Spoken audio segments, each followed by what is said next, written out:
But some of those agreements from some of our lead investors, actually three of our lead investors at that point, or like our biggest checks at that point, were used SVB. Oh, geez. So suddenly, even that money that I thought I had was gone. This is Funded, a show where founders who raised millions in venture capital share the gritty side of what it actually took to get that money in the bank. I'm Jason Ye. Not too long ago, I was trying to get my ideas funded. And back in the day, I was a VC listening to founders pitch me for money. When you're running a startup, you're bound to face some curveballs. There's no such thing as a smooth sailing startup. And if there is, well, it's probably not going to the moon. Running a venture-backed startup means you are signing up for a journey.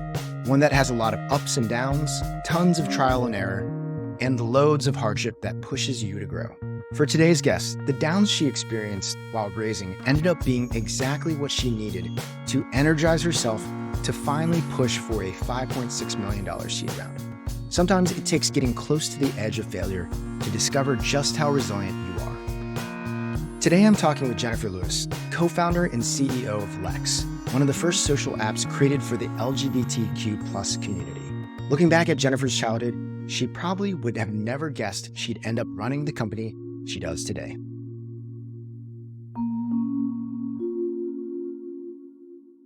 So I grew up in Ipswich, born in the 80s in like a small suburban town. My parents were Christian. They both worked for the local government. You know, I thought that I was going to be like a teacher or a doctor. That was really I didn't know that business even existed. Right. And I didn't know, entrepreneurism was just like not in my worldview. LGBTQ, gayness was not in my worldview. I don't remember even meeting someone who identified as LGBTQ until I was 22. Gay was a word that was used in playgrounds as a slur. It was like an insult. So nothing in like my early childhood was predicted that I would be where I am now. And really, it's kind of like this series of steps that now make a lot of sense in hindsight. But yeah, I think it's really been an evolution. I kind of like jump into that. Yeah, well, I'll stay there in sort of your earliest years. Didn't sound like you had inspiration on the entrepreneurial side. Didn't sound like you had any inspiration around sort of like these new modes of being. What about your own personality? Like, were you outgoing? Were you shy? Do you remember what your relationship with money was like? Yeah, so there's a family folklore that my mum tells, which I'm the middle child. She says that her labor with me was like 90 minutes long from start to finish. Wow. And the joke is that they barely got out of I was almost born in the car, and when I got into the hospital, I came out so fast that the midwife had to like catch me because I was about to fall off the bed. And so my mom tells that story to like anyone new who wants to hear it, that like I came out running and at speed, and like that's how I've lived my life ever since. So I think that's so I've always been a kid that was like interested in everything. Again, like dropping me off at preschool. Everyone else was like crying and didn't want to go. And I was like already run off. My mum was like, Right. don't you want to say goodbye? So I think I've always had an adventurousness and like a curiosity. I think that's it. Like that's what's I think defined my career and is where has got me to where I am. Is like I'm just super interested in like learning the world and learning people and like innovating and like trying new things. And like as a kid, I was always the one that wanted to like jump off the playground Right. or do the new stuff or like. And I did a lot of like craft and building, and I was always, I didn't like toys or dolls. I just wanted to make things. So Yeah. I guess I was always like building stuff as a kid. I never really thought about that until now. But yeah, that was who I was as a child. Okay. So that makes a lot of sense. It sounds like you had this go, go, go nature, a bit of a ambition, if you will, even if it was just to learn or do the next thing. Mhm. So we're gonna try to get you quickly to how you got to Lex. Okay. But there is a bit of a gap, right? Like if you didn't have the Mhm. inspiration on the entrepreneurial or technology side of things, something would have had to direct that energy to land in more of the technology sphere, the startup sphere. Can you tell me how that sort of played out and like bring us to current day Lex? Yeah, so I think that, as I said, I grew up without being in that world. And I think when things really changed for me is I went to Oxford University, I studied English literature, and it was at that point where I started interacting with people from completely different backgrounds to me. And all of the investment banks started courting us, and it became suddenly there was this whole new world of business that was being opened up to me, and also just a whole new world of people that challenged me. I remember being in my interview for Oxford, and the tutor asking me a question, and it was the first time that I remember someone really challenging my view and making me be like, oh yeah, there's another way of doing this. And like that feeling of feeling challenged and being around the best people in the world is like the thing. I think it was like a pivotal moment, and I feel like now I'm like constantly chasing that. When I interview candidates to work with me, I'm like, are they going to be that person that is going to like ask me an interesting question that is going to make me think differently? So like Yeah. that was probably a real kind of turning point.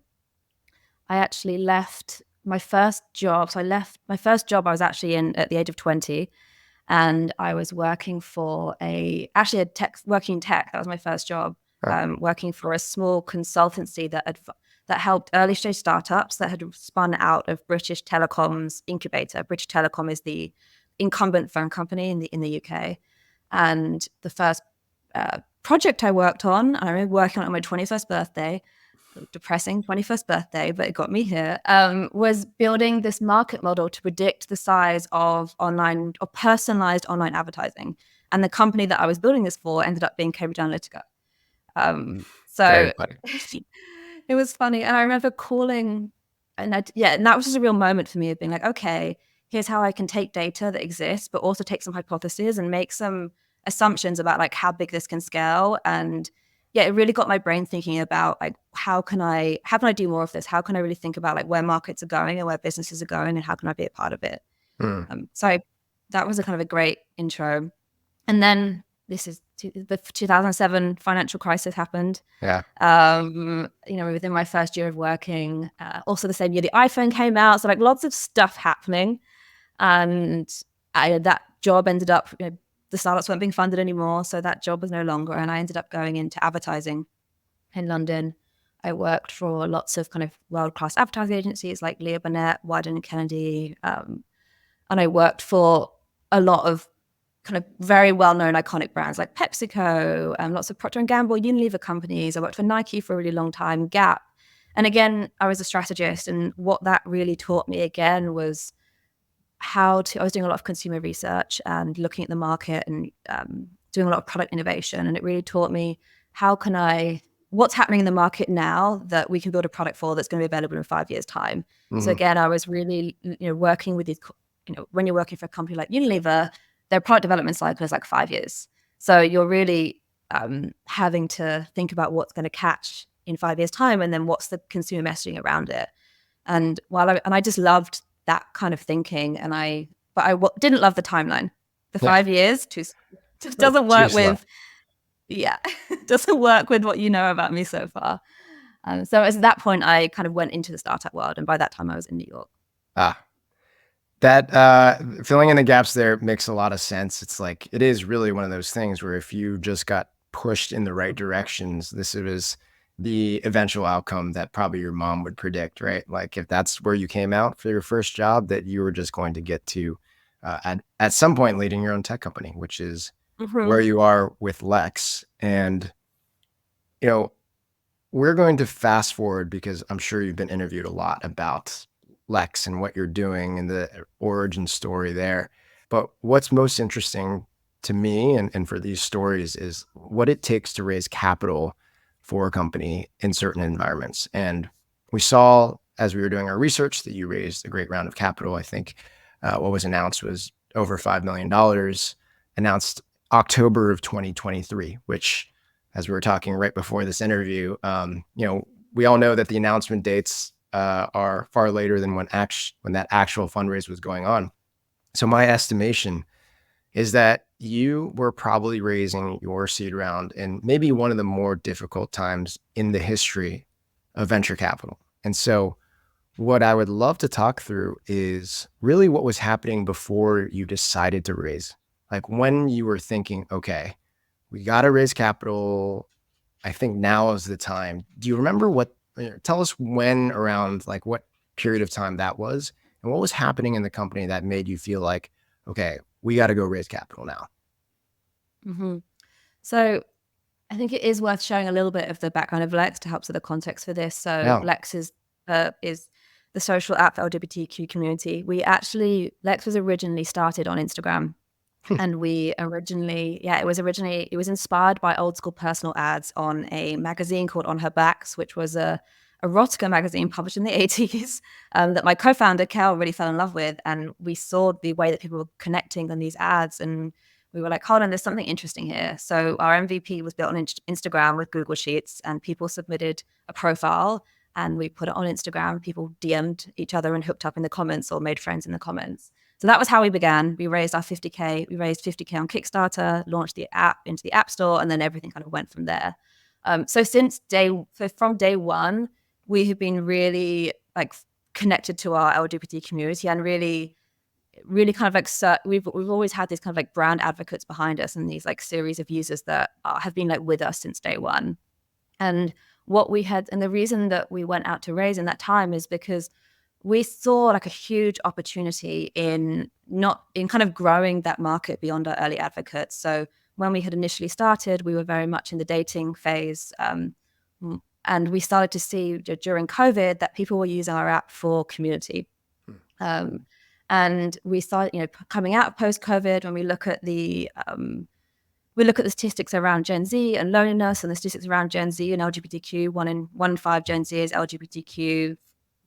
Gen Z is 40% of the global population, that we just started to see there was this huge opportunity to actually lead the way in Gen Z social and lead the way in LGBTQ social.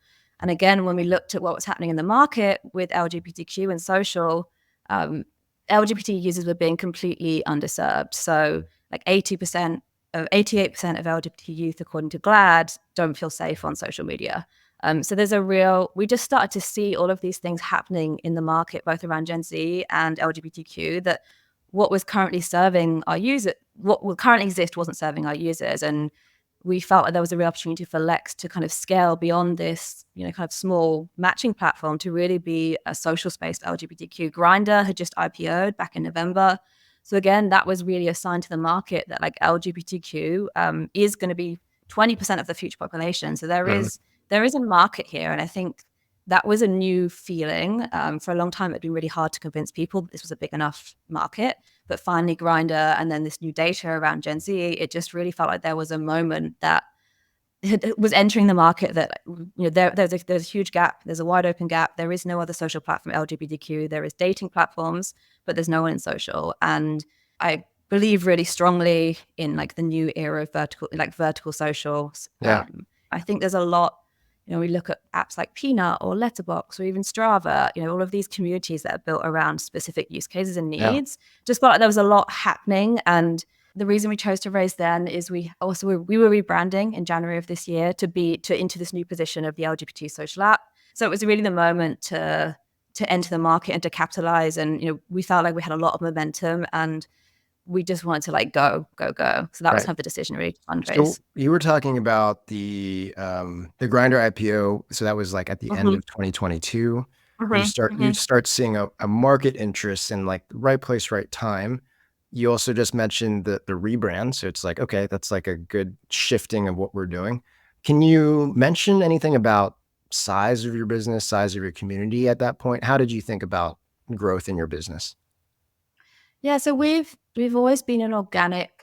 I'm a growth market. So what we didn't touch is my startup experience was 6 years prior to Lex, where I was a growth marketer. I was head of growth for Tia, the women's healthcare company. Before that, a few other kind of pre-seed, Series A, Series B companies. So my background is in growth. I know how to spend money, but I also know that not all users are created equally, and like retention is actually going to be the thing that builds this business. So part of my strategy with Lex was to really focus on organic growth and retention. So we have 1 million downloads. We had 500,000 active users.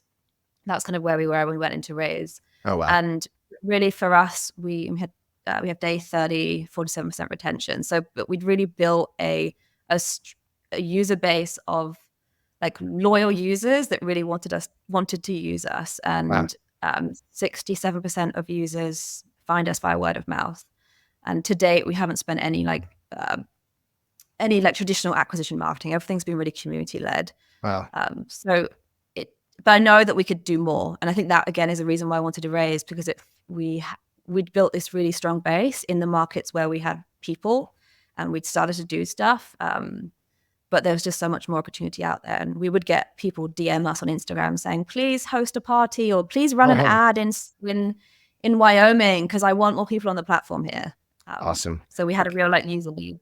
No, I think it's super helpful for people just hear context around what was happening before you decided to kick off a raise, because a 5 million plus seed round is a big seed round, even in today's market. And as we'll figure out, like as the events played out and the market that you were raising in really showed itself, like that is a big seed round. So I don't want anyone to think that there was some kind of magic relationship or something. Someone just threw in $5 million. Like, you had real traction, you had real pull from the market. So it's great to hear that. Before we get into the actual motion of fundraising here, I wanted you to say a couple words about what your feeling was getting ready to raise this next round. You had no idea what was about to come, right? Which we'll touch on later. But the thing that you do know is that you're a very underrepresented group when it comes to fundraising. And I think the company had already raised. I'm not sure if you were leading the raises in the past, but for this specific one, you're about to go raise, and in your head, multi-million-dollar. I don't know if the $5 million was a target. But did you have any anxieties or feelings about what it was going to take to raise capital with you leading the ship? I'll leave that open-ended to see where your mindset was.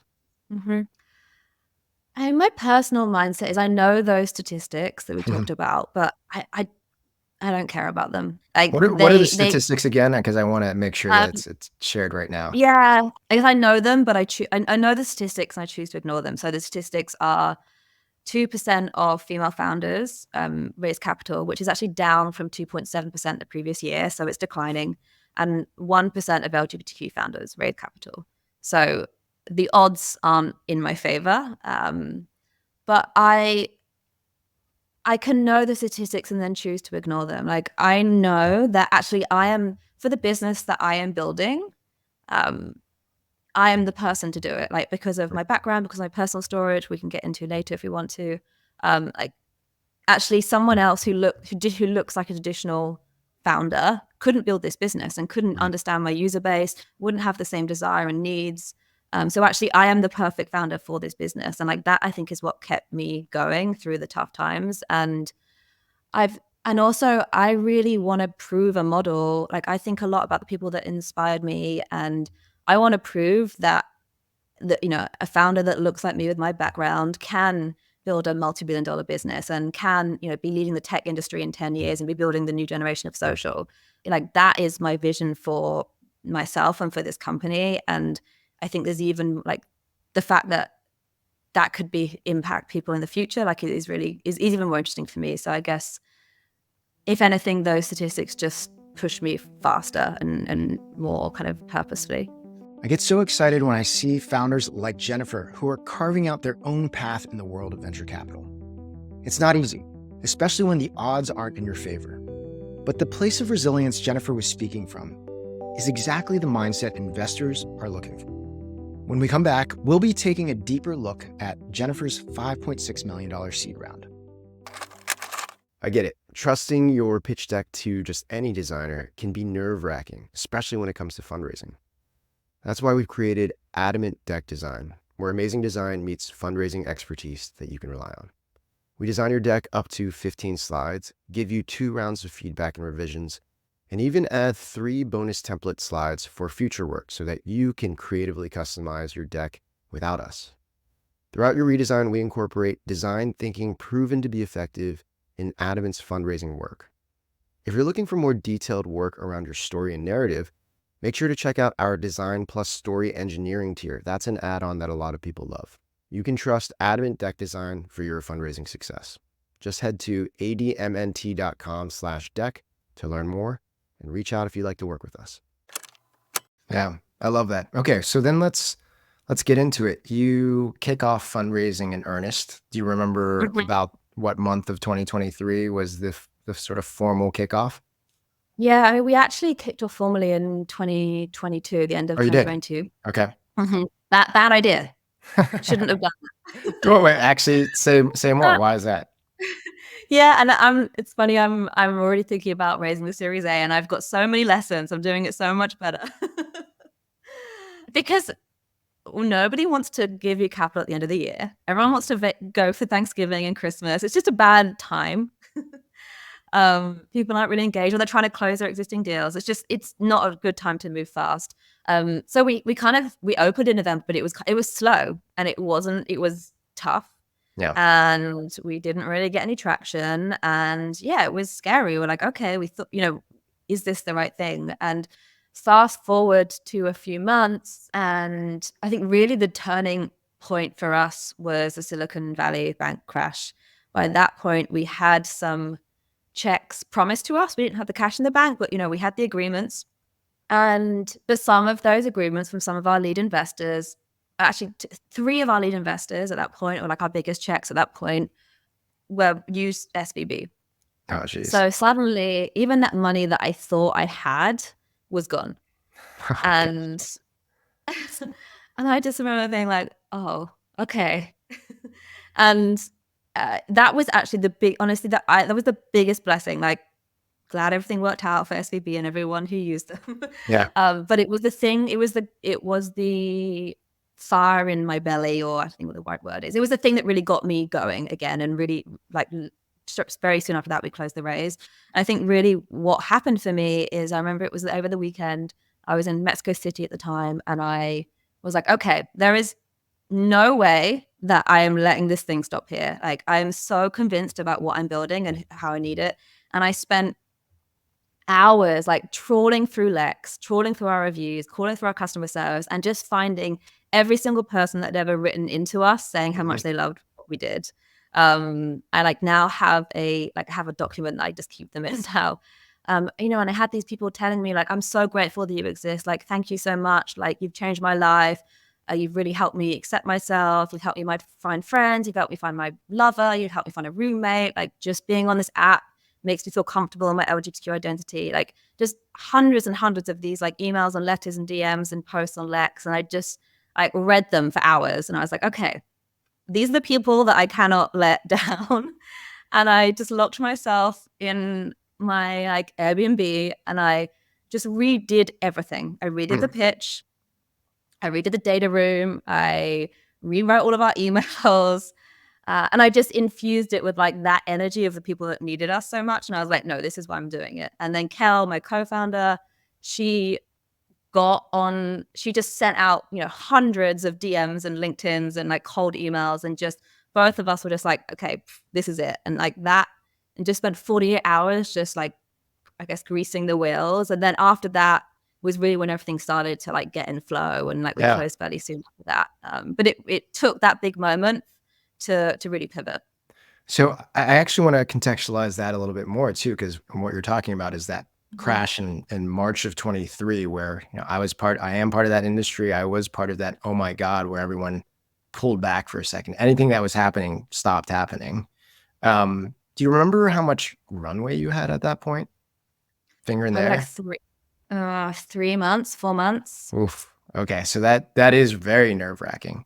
Mhm. And then yeah, what I'll just say is sort of restate what you said and give it a different color is people don't realize how important that energy that you put into your pitch, the materials, and the way you show up to those calls, because that's what venture capitalists are reading. And I love that reminded yourself of like all the positivity and the reason you're doing it, because I think that truly does translate. And then that sort of like 48 hours of like, fuck, we got to find all the possibilities of like leads and people to talk to and stay up all night if we have to find those things. And I wonder if you remember, finger in the air, and we don't need a specific number, but like the list of investors that you thought were potentials that you needed to put at the top of your funnel. Like, were we talking 10? Were we talking 100? Like, where do you think that number was? Good question. So actually, everyone going back to like the statistics, actually most people who came into our round were either women, people of color, or they're LGBTQ, from like our VC funds right down to our angels. Yeah. And so that was, again, that was actually was an advice that someone from Techstars gave me. You need to look at someone's portfolio, and if they haven't ever invested in like a woman before, you're probably not going to be the first. So someone gave me that advice, and so part of narrowing down my list was like looking at the portfolio founders and being like, okay, do they back people that look like me? I was also really focused on people that were interested in Gen Z and consumer trends. That was a really big focus, as well as anyone, one of our lead funds was Slauson. They raised in 2020. They're all about like economic inclusion. So any funds that believed in VC, the power of VC and capital to like change norms and provide. I love Austin. Oh, he's amazing. He's brilliant. Yeah. So I think so they were the people that were on top of my list, was people that I felt they'd already invested in people that looked like me, and they already believed in like what I was selling. And I think that was one of my like top tips is, there was a few people that I would try and convince that it was just such an uphill battle. I was like, okay, and I wasted energy on that. And I think that's something that I'm learning going into the next fundraise is you want someone to already be halfway there on the thing that you're building. And then then it's a much easier, I shouldn't be convincing them about the future of Gen Z. Like that should be something they're already interested in. Then they'll know that LGBT is a huge market for them, and they know the stats around social. So therefore I'm just proving how I can be the person to lead it. So my list got much smaller when I closed on those parameters. Got it. So it started in the hundreds and maybe got down into sub hundreds. Awesome. Okay. I will say one thing that I think really worked for us is and again, this idea of like creating momentum, which everyone always tells you to do, but it's like, how do I do it? One thing that I found really worked for us is in the early days, we were relying on like warm intros, so intros from fellow founders, or just trying to get reach outs from people that we knew. But it was slow, and you're relying on other people to move for you, and you can't control that timeline. And actually, when things really started flying for us was when we started doing a lot of cold outreach. And some of that cold outreach were to people that weren't really relevant to us. Like I think we reached out to like 300 scouts on LinkedIn. Half of those scouts are not interested in consumer VC or tech, but I know that there are a lot of Slack communities and a lot of WhatsApp chats for scouts, for early stage VCs. And they'll throw the deal into the Slack communities. And so people are talking about you. Fascinating. Yeah. So I was just like, I just have to get even people that aren't ever going to invest in me. If they've heard my name and they've heard that we're raising, that might go somewhere. And we found actually that some of the investors that finally invested in us had been like, oh, like we'd sent them our deck and they were like, oh yeah, I've already seen this deck. So I think that really helped is like, don't underestimate the people that aren't going to invest in you because they can still talk about you. That was like an unintended consequence that now I think I attribute to part of the success. I mean, part of the reason I love talking to founders is like, I spend all my time thinking about this, and I had never thought about that. I know the power of awareness, and I know the power of like heat around a deal, because like there is this whisper network where it's like, heard about Jen, heard about Lex, and you don't know what the context is, but like it makes you feel like, oh, there are other people looking at this deal. Like if you're the one investor that has some interest, then you hear that and you're like, other people are interested. So that's great. I love that. I took a note around that. So in your process of fundraising, everything from what we talked about for investors that don't understand your background, your market, to starting in November to raising around the SVB collapse, which impacted so much of our industry. There were probably more than a handful of situations that weren't that fun for you.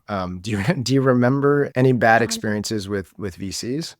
No one was outright rude, or everyone was like polite and nice. I think the worst experience was when we spent a lot of time with people and did a lot of additional work and due diligence and really spent time, and then it's a no at the end. Like that's the most frustrating thing, because you've spent a lot of attention on like this lead that you think was a warm lead, but actually it's a cold, actually it's dead.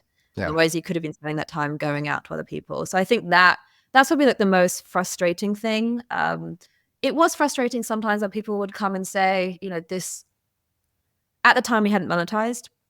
we've now monetized. It's very normal for seed stage social companies not to have monetized because you need to have a large enough consumer base to make that viable. But that was there was a lot of doubt, and we weren't monetizing with ads, which was a really big thesis of mine. I don't, when you look at what's happening like now with like data privacy and EU, or what's happening with Facebook and moving to subscription, like one of my big theses about social media 2.0 is that it's not ad funded, that it's like funded by the user, because you want to align the outcomes of your platform and what you're building your product for with the way that you monetize. And if you're running ads, you've got two masters. So that's a really important factor to how I build. And I think not there's models of that are appearing now and working, but at the time, even 6 months ago, that was before, like now TikTok, Facebook have all announced they're doing subscriptions. Before that, it wasn't a thing. Yeah. So I think people not being able to see the same potential that I saw, I was like, no, this is the way it's going to happen. This is how it's going to change. And like, here's why. But some people, just because it didn't exist, hadn't happened yet, they couldn't see it. And so I think sometimes that would be hard, where someone would be like, okay, I can see that you've got a great brand, you've got great traction, but like, I don't believe in how you're going to monetize. Right. But that was something that I didn't want to compromise on, because I knew that the decisions I make now are going to affect my business in 10 years time. Totally. And Jen, like, I think it's worth saying that that's not easy to do, right? Like, you're speaking to these masters of the universe, these people that hold the purse strings, that in some ways dictate your future of whether or not you're going to survive, if they're the only ones that might fund you, and they tell you something, and it's like, it can be very hard to hear this and decide not to listen to it or decide to push back, because I'm sure you had the doubt of like, are they right though? Am I right? Are they right? And so just want to make sure that I recognize how difficult that is, and for you to get to where you are today. And I don't want to leave you on like, I always ask the question about the negative parts. Maybe we can transition to, you're coming out of the difficult time of everyone wondering, will venture capital and our industry collapse along with SVB? Yeah. It doesn't. And at some point, something happens that makes you realize, oh, we're going to do it. Like, this round is going to close. Was it a major term sheet you got? Do you remember what the moment was that was like, I think we're going to make it? I think it was when we got one of the funds that gave us a big check. We got an inbound from them. Inbound, wow. And they were looking like exactly for us. They were like, and they'd actually, we've realized, tried to reach out to us like 6 months earlier, and it got lost in like a generic inbox. That's a story for better admin. But it was interesting. We got this inbound, and they were just so excited about what we're building. So like, they had been looking for, they're a company that really focus on companies that are focused on Gen Z, that are focused on real life interaction. So we're, can you share the firm? One of Lex. Yeah, it was Best Nights. Oh, very cool. They're a European firm. And they ended up being like the last fund to come into round, and then that's when we closed. So I think having them come in and being so excited and being like, we've been trying to speak to you for 6 months. That was the moment where I was like, oh, okay, no, we're going to do this. And yeah, we didn't have to convince them about what we were doing and why. They just were like ready to go, and they like really saw everything that we were doing. I think that was the last fund that came in, and yeah, I think that was really the moment. That's awesome. I think, and founders and investors share this piece of advice, but founders know that fundraising isn't the goal, right? That you can't do a lot of celebrating around fundraising, but it is a milestone, and it is a marker that you're going to keep going. Did you and your co-founder do anything to commemorate that? Did you pop a bottle? Did you have a high five? What was that? Oh, I actually don't remember. I think we were just like relieved, and then just like, now we got to go. Now it's like, oh shit, you have that moment of happiness, and then it's like, gosh, it's go time. Well, yeah, I feel like, by the way, your answer is quite common. Like, founders who are so in it are like, huh, did we do anything? And part of my response is kind of like, maybe you should carve out a night out with your co-founder and reflect on what you were able to do. Give yourself some grace, and then continue on. Yeah, I think it's because for me, and as you say, like, yes, we raised a great round. Yes, I'm super proud of that. But like, we're still in like day one of this company's life, and the ambitions I have for it I'm like where we want to be in, like, I'm thinking about the 10-year vision right now. So this day, there's so many more steps for me to get over before I can get to that space. And even at that space, there's going to be another iteration of it. But so I think for me, that moment it was just like step one. Yeah. So I think just I was already like, okay, step two, how do we get, like, what's the next raise look like? What's the next, like, I've got to release monetization features because that was a big problem in the raise. I was just like already on to like the next thing. Yeah. That's so good. Well, Jen, has been an awesome walk down sort of the path of how you got here and how you actually closed just a really incredible top line number in one of the, like I said, most difficult markets ever for fundraising. So kudos to that. I think it speaks volumes about you as a founder, you as a CEO, and your company, Lex. One of the fun things I like to do is ask a side question, not related to the fundraise, but more about the business. But I like just figuring out if there's some neat little nuggets to tease out. So you have a social app. It started in the dating space, but now it's around community building.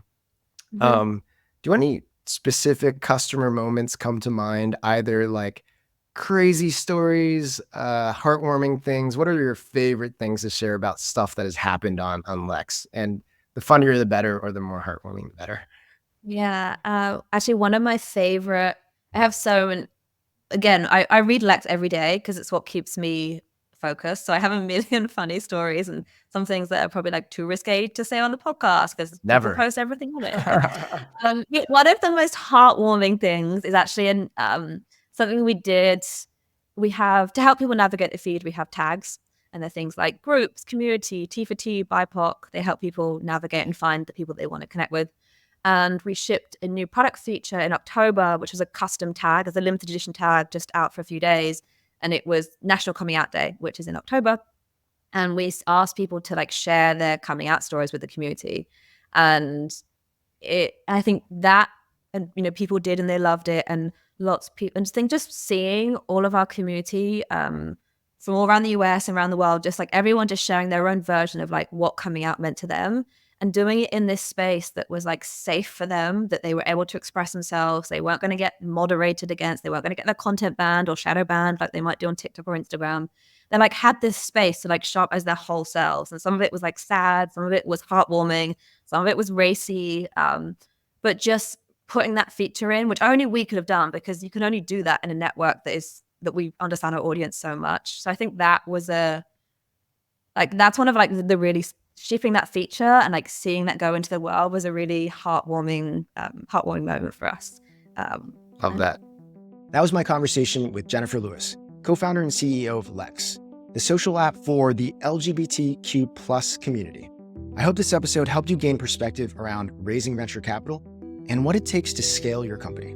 After the break, I'll be talking to my producer, Paige, about what she heard in our conversation with Jennifer. Like many of you, my last venture-backed startup was a SaaS business. In that company early on, we had the opportunity to sell into a large enterprise, but ran into some walls when they asked us if we were SOC 2 certified. Not only were we not certified, we also found out that it would take our small team a ton of time to get that done, and so we ended up abandoning the deal. If you haven't run into a situation like that where a potential customer or investor is asking if you're SOC 2, HIPAA, GDPR, or ISO 27001 certified, you probably will soon. But unlike me, you could use a company called Vanta to help. Vanta helps automate up to 90% of the compliance work, getting you audit ready in weeks rather than months, and eliminating up to 85% of the costs. Not only that, but Vanta can start small with you and scale up as you grow, helping you land bigger deals and earn customer trust. The best part is, Vanta is offering funded listeners $1,000 off for going to vanta.com/funded. That's VANTA.com/funded for $1,000 off your service. Check it out. Hello, Jason. I wish you had a longer formal name so I could say like, hello. I know, it's so short. Page roll. It's like I just No, it's just Paige. Hey, Paige. just Paige. This was a fun episode. I feel like it was kind of a little bit different than usual in a really good way. And I don't know, there was a lot of things about Jennifer that interested me. Like, first off, I found her I really liked how she dug a little bit more into her background and her experience because Lex, this LGBTQ social app is something that is newer, like in terms of like what is being introduced to society in that Yep. way. Like there's a lot of new things about it. And I loved hearing about her experience with working in strategy for big companies. And like basically her job was to look out 5 years from now and wonder what's going to be the next big thing. So I thought it was cool hearing about that and then seeing how she ended up coming up with the idea for Lex, which is now, kind of taken off. So Yeah, I mean, it's funny. I think we don't talk to as many people with such a traditional background, large company background that end up running high growth startups, innovative things, but just another version of startup founders, CEOs, people that raise capital can come from all walks of life. And yeah, I also think it's great that we were able to find someone raising for a space that is like overlooked at times. Yeah, I think totally. it definitely made for a good conversation. Yeah, and I really do like how she went over the stats and things like that, but my favorite part was how she went over the stats, and we all know that the industry has biases around certain people, like female founders and LGBTQ and people that they just aren't used to seeing, but I loved how after she went through that, she literally shared something which I had to write down because I loved it so much. She said, "The odds aren't in my favor, but I can know the statistics and choose to ignore them." I just thought that was so baller. And it worked. Like she reshaped her mindset to be like, okay, I know this is what the industry's telling me, but I can look at that and still choose to believe that there's people out there that are going to fund this really freaking awesome company I'm making. I just thought that was sick. So good. I love a couple of things about that too. Like the first is honestly just like having the mindset that you're going to do it is so much of actually doing it. And so I love that she was able to look that in the eyes and just be like, "Yep, I see those numbers, not me though." And then I literally just posted about this. It was in relation to something different. I did the Memorial Day Murph workout, but I had this thought after finishing about like just what the feeling of facing adversity and powering your way through it, like what that feeling is like. And for her to look at those numbers and being like, this is going to be hard, maybe impossible, but I know the work that I can put into to get through it. And I can only imagine what it felt like for her to be successful in getting to the other end. And like in my post, I said, doing it once kind of gives you the taste of that. And once you taste what it feels like to see adversity and be like, I think I can get through that. My beautiful camera shut off, it overheated, and I dropped a big F bomb in the middle of this thought about adversity. And now, for the people watching on YouTube, you're going to have to watch the rest of this on a much lower quality camera. But I do want to finish that thought page. Hey, take it easy. I have this camera. I silently judge you because you don't Yeah, have a beautiful DSLR setup. that's what I thought. No, I did want to finish the thought around adversity, which is just like you get that taste of seeing adversity, working through it, sort of repivoting the pain in your mind of like as adrenaline and experience and actually getting through to the other side and accomplishing a goal. It's a feeling like no other. And it kind of has you chase after more of these difficult situations. Yeah. And difficult situations, not many people do them. Not many people actually tackle them. So, one, there's less competition there. Two, it usually means there's a big payoff at the end of it. And three, I think it just like fully transforms people when you're able to get through it. So, yeah, I love the fact that she kind of stared it right in the eye. I was like, this is going to be hard, maybe impossible, and did it. Yeah, it's crazy. And adversity aside, imagine having most of your round filled out and then the SPV crash happens. And Jesus, then yeah, you literally have to start over. Like I think about who would have given up, and she spoke in the episode about how that was actually her driving force. Like that ended up being the biggest blessing for her, which I yeah. think is just like her mindset was really admirable. Like when I was listening, because she just reshaped everything to be like, "Oh, no, this is actually pushing me into where I need to be," and she ended up meeting even like amazing investors that had been trying to get in contact with her. Like the whole thing was crazy. But I did want to ask you some things.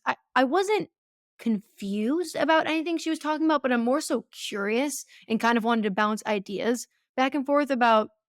She was talking about this idea of how it can feel like you're wasting time when you're talking with investors who don't either they don't know your problem or really understand it, or they're just not interested, Yeah. and how you waste a lot of time doing that, and that you should go after investors who at least have like a foot in the door, like they have some interest there. In my thought, I was trying to put myself in like the mindset of a founder who's struggling with their raise. And I was like thinking about how I might feel like, what if I can't find an investor that is half in, and then I can see how people get caught up in this cycle of like wasting time. So I kind of wanted to hear your opinion on that. I don't think there's a right answer, but I don't know if you've experienced something in the past with that, or you've seen deals that kind of like. I just want you to add some flavor on that. No, I love that you pulled this out. And certain times I'll interview founders and funded, and they'll say things, and I think it's good enough for them to say it. And I don't always like engage, or I don't always like push back, because I think their point of view is valid.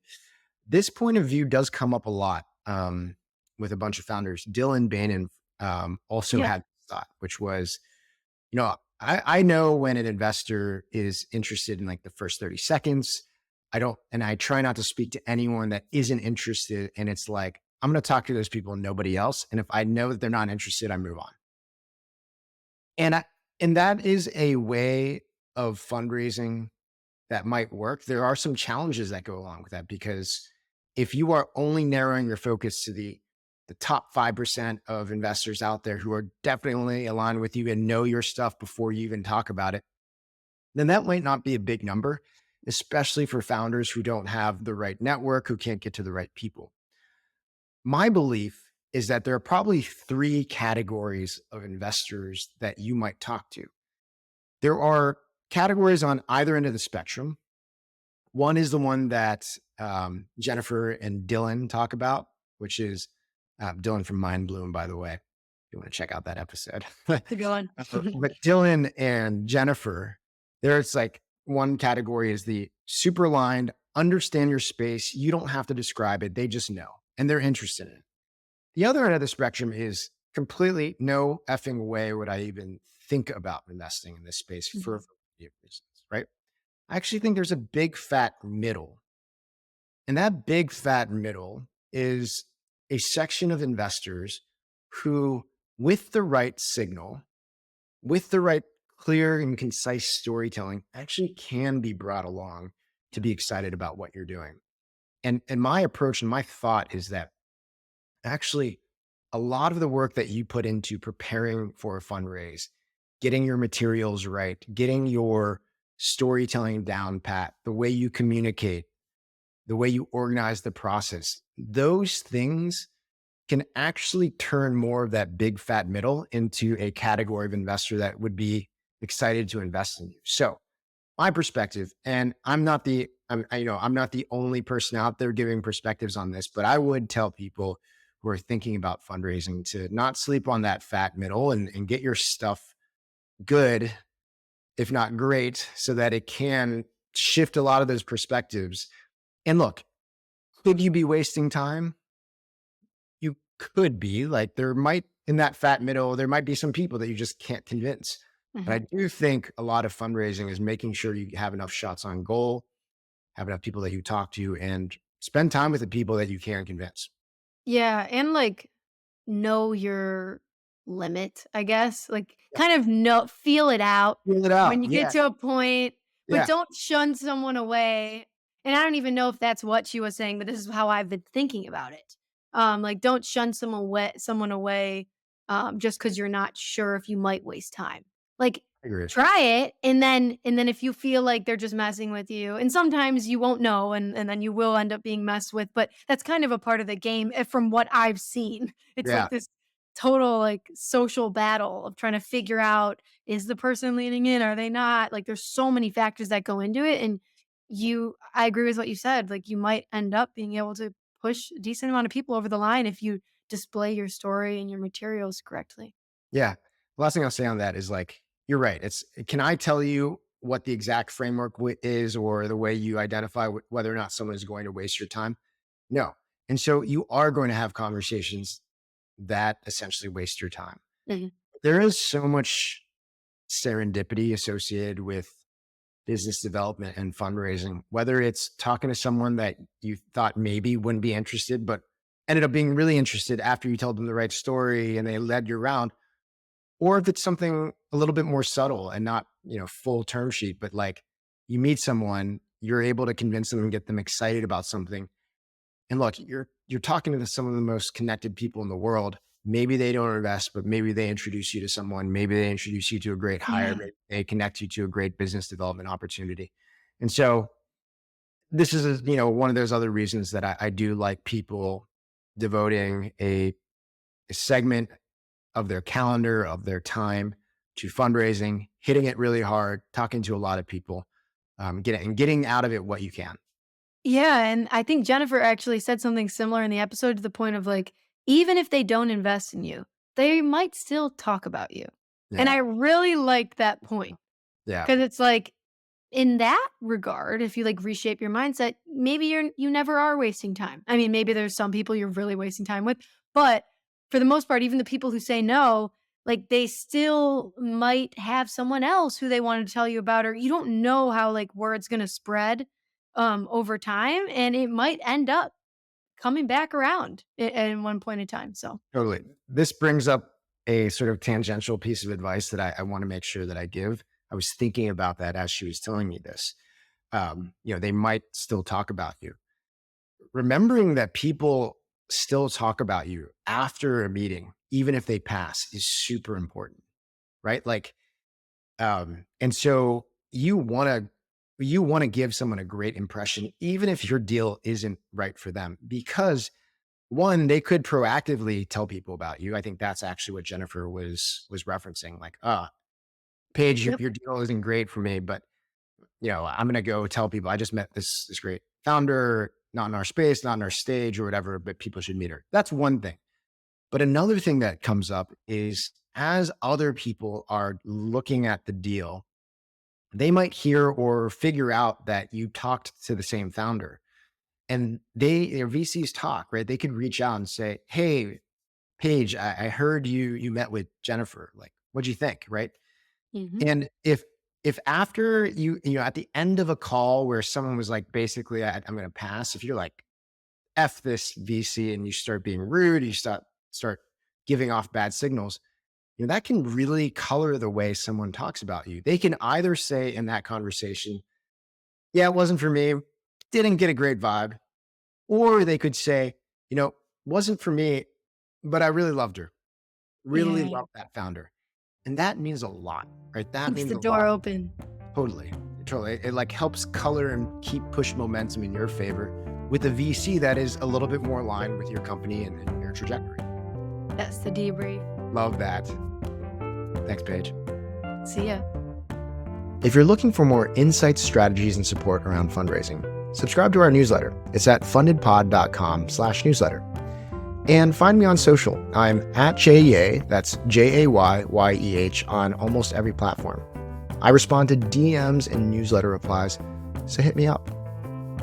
This episode was produced by Paige Randall. Hey guys. Thanks also to John O'Lee from Adamant. Hey everyone. And as always, one last thanks to our sponsor, Vanta, the leading automated security and compliance